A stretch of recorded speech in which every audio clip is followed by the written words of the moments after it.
মায়ের হাতে কালারটা চিকেন কষা, ওফ লাভলি।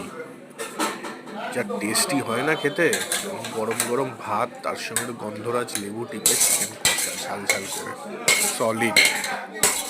আর এটা যদি দেশি মাংস হতো, এটা যদি দেশি মাংস হতো আর কাঠের উনুনে হতো, তাহলে তো আরো দারুণ, তাহলে তো আরো দারুণ। কালারটা